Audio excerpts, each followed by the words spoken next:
నుంచి మెసేజ్లు వస్తున్నాయి. అవన్నీ ఫార్వర్డ్ చేయమంటే నేను బట్టి విక్రమార్క గారికి ఫార్వర్డ్ చేస్తాను. అధ్యక్ష మీరు చెప్పారు మీకు నిజంగా దళితుల మీద ప్రేమ ఉంటే నేను అడుగుతా ఉన్నా. మీరు చెప్పారు దళిత బంధు కాదు అంబేద్కర్ అభయ హస్తం తెస్తాం, 10 లక్షలు కాదు 12 లక్షలు ఇస్తామన్నారు. 10 పైసలు కేటాయించలేని మాట వాస్తవం కాదా? ఈ బడ్జెట్ లో మీకున్నదా ప్రేమ? ఉన్న దళిత బంధు చెక్కులే ఆపుతున్నారు, మేమిచ్చిన రెండో విడత చెక్కులకే గతి లేదు.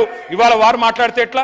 I request deputy chief minister, I request finance minister, sir I humbly request you మీరు దయచేసి అంబేద్కర్ అభయ హస్తం అని మీరు ఏదైతే చెప్పారో 12 లక్షల రూపాయలు ఇస్తామని చెప్పారు. ఇవాళ దళిత జాతి మొత్తం మీ వైపు చూస్తా ఉంది. మీరు ఆ ఉన్నతమైన సీట్లో కూడా కూర్చోవాలని నేను ఆశిస్తా ఉన్నా. నా ప్రసంగమే దాంతో మొదలు పెట్టినా.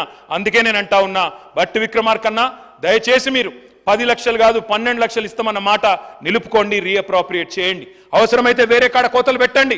అనవసర పార్బాటాలకు, అనవసర పేపర్ ప్రకటనలకు పోయిన దానికంటే ఓ 10 దళిత కుటుంబాలను బాగు చేసే ప్రయత్నం తప్పకుండా చేయండి అని చెప్పి, రీఅప్రోప్రియేట్ చేయమని చెప్పి నేను కోరుతా ఉన్నా.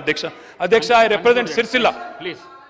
సార్ గంట సేపు వాళ్ళు మాట్లాడి ఇది ఏం సార్, ఇది అప్రోప్రియేషన్ సార్, ఇది నడపండి సార్ 12 దాకా మేము వద్దంటున్నామా? Sir let me speak sir interrupt చేసి మళ్ళీ ఇట్లా చేయడం కరెక్ట్ కాదు సార్. దయచేసి తమని కోరుతా ఉన్నా, మాకు అవకాశం ఏంటి? అధ్యక్ష బీసీ వెల్ఫేర్లో మేము ఆశించాం. డిక్లరేషన్ ఇచ్చారు. ఏమన్నారు అధ్యక్ష? బీసీ వెల్ఫేర్ డిక్లరేషన్లో మేము సంవత్సరానికి 20,000 కోట్ల చొప్పున 1,00,000 కోట్లు మేము 5 ఏళ్లలో పెడతామన్నారు అధ్యక్ష. I request the government, I thank the government, వారిని కోరుతున్నా, I wish you all success. తప్పకుండా 1,00,000 కోట్లు ఖర్చు పెట్టండి.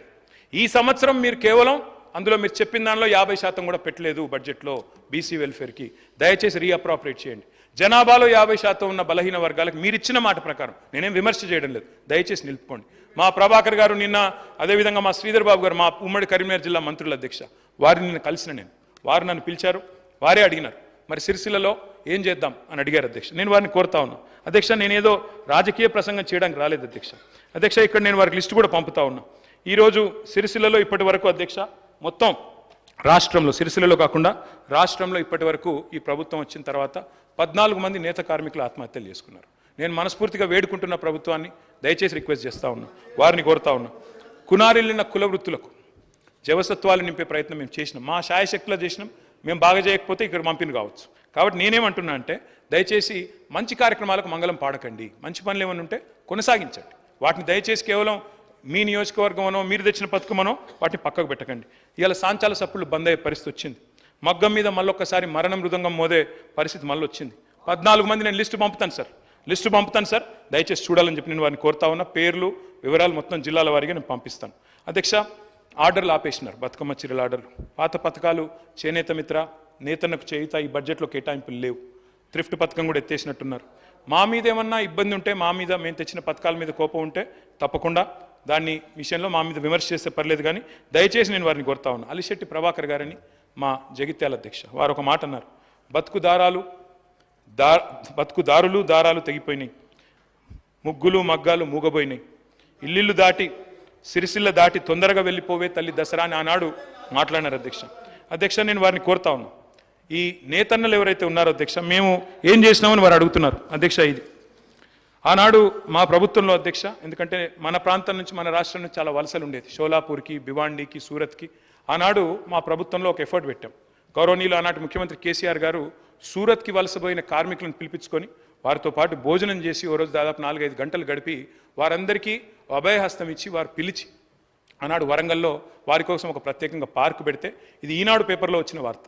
శ్రామికులుగా పోయినారు, పారిశ్రామికులుగా తిరిగి వచ్చారు అనే వార్త నేను గౌరవ ప్రభుత్వానికి పంపుతున్నాను, చూడాలని చెప్పి నేను కోరుతా ఉన్నాను. వారు నేను మనస్ఫూర్తిగా, ముఖ్యమంత్రి గారు కూడా వచ్చారు, వారికి కూడా నేను చేసే విజ్ఞప్తి ఒకటే, నరాలను పోగులుగా చేసి, రక్తాన్ని రంగుగా మార్చి, గుండెల్ని కండెలుగా చేసి, చెమట చుక్కల్ని చీరలుగా మార్చి, పేగుల్ని వస్త్రాలుగా అందించి మనుషులకు నాగరికత అందించిందే పద్మశాలి సోదరులు, నేతన్నలు.